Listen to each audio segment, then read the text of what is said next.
Yeah. Oyster sauce pare.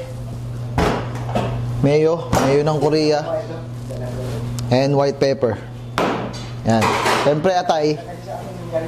Saka pisngi ng baboy. Spring onions na mahiwaga. At siling malupitan. Tara, sisig tayo. Salita ka naman dyan? Easy. Napag-aralan ko na yan. Napag-isipan ko na yan.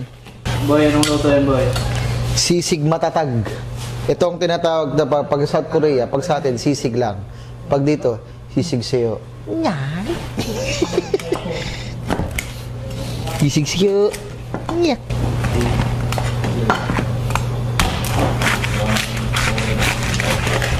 Uy, sayang pare. Lutong? Si Vincent. Mahilig kay Ninong Ray yun eh. Okay naman. Baguhin natin ang pangalan dito. Hindi tayo sa Ninong Ray. Ako si Uncle Jigs. Oh, ganda yun, Uncle Jigs. Natatapos, sinasabi niya kasi lagi. Okay naman. Siyempre, sa Korea tayo. Sabi mo, Kensya na. Diba? Kensya na. Vincent, Kensya na. Oh, Tashi, Vincent. Oh, Kensya na. Kensya na yun? Yeah. Pangit yung pagkakatos.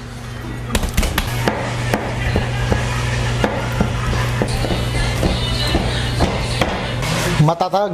Mas matatag pa sa relasyon ni June. Sisig matatag. Kasali ako dapat sa picture. Siyempre. Perfect bite. Uncle Jigs. Ha!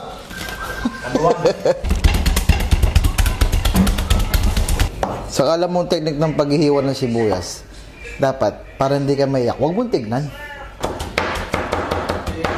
Ganun pare. Ganun. Pagtingin puro dugo na, oh. Chile, chingu. Hindi nga pare. Chingu. Neo. Oyster sauce. Likum Ki, Panda brand. Oh, baka naman, Likum Ki. Di ba paikot yan? Sabi ko nga, paikot. Konti lang pare, pang balanse lang. Ayan. Otoki! Otoki. Baka naman. Lagayan natin lahat. Vincent! Kensya na. Siyempre, white pepper.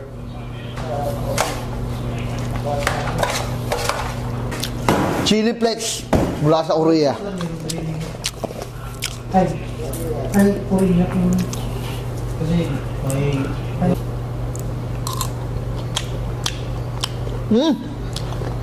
Vincent, kensya na. Sisig matatag.